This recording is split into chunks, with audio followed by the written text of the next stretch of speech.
Okay, so picture this. It's the spring of 1944.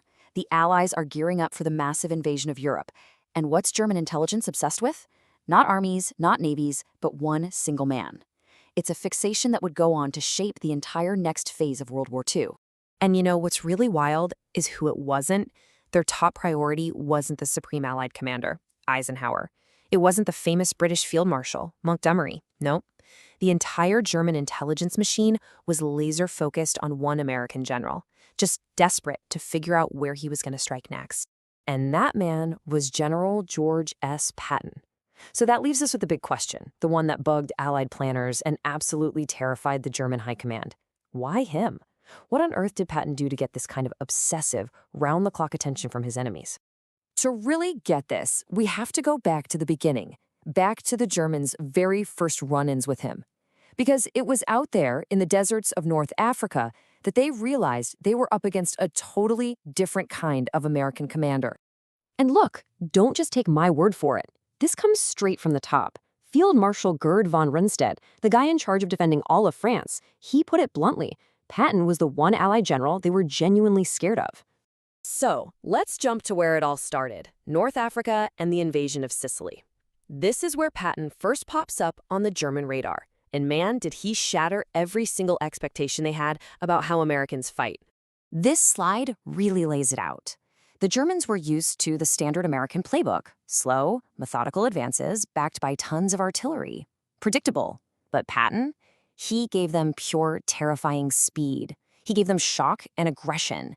He didn't just push. He found a weak spot and tore through it before the Germans even knew what hit them. He was playing a whole different game. And this is what that looked like on the ground. Just look at this timeline. He takes Casablanca in 3 days. After a huge American defeat at Kasserine Pass, he's handed a completely broken U.S. corps. And in 2 weeks, just 2 weeks, he turns it into a monster. Then in Sicily, he just blitzes his way to Messina in 39 days, even beating his famous rival Montgomery to the punch. But here's the real kicker. When German intelligence started digging into who this guy was, they must have been horrified. See, Patton hadn't just fought Germans. He had been studying them his entire life. He was reading their military theorists. In the original German, he understood their whole philosophy of war almost better than they did. Okay, now this is where the story gets really interesting.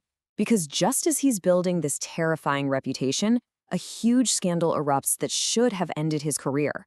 But instead, it ironically makes him the Allies' most powerful weapon. Right at the height of his success in Sicily, Patton slaps 2 soldiers who were suffering from what we now call PTSD. The story gets out, there's a huge public outcry, and he's pulled from combat command. You can imagine the Germans watching this thinking, great, our biggest problem just got sidelined by his own team. But Eisenhower was clever. He knew the Germans were obsessed with Patton. So the Allies built an entire fake army around him, a ghost army. We're talking inflatable tanks, phony radio signals, the whole 9 yards.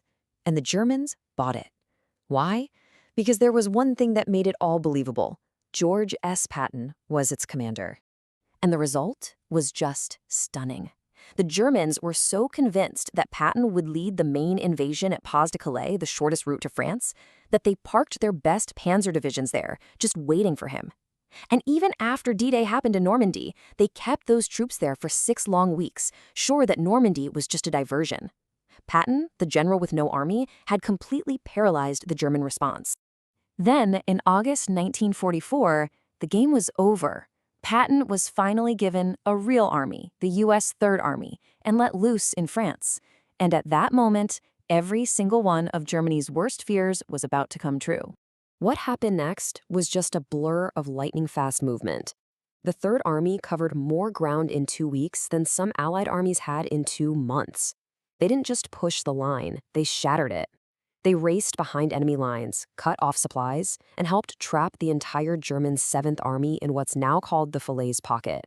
It was an absolute catastrophe for the Germans.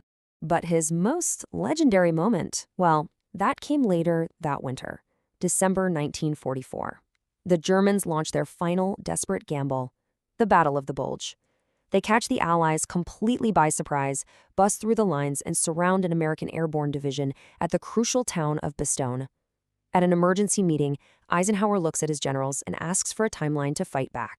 Now, the other generals are cautious. They're talking about needing weeks to pull their forces out of the current fight, get them turned around, and organize a proper counterattack. And then Patton speaks up. He says he can attack in 48 hours. Everyone in the room thought he was completely insane. It was logistically impossible. But here's what they didn't know. Patton had already guessed this might happen and had his staff working on plans for weeks.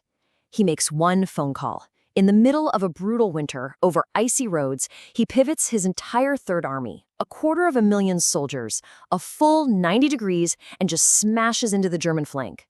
He relieved Bastogne and stopped the German offensive dead in its tracks.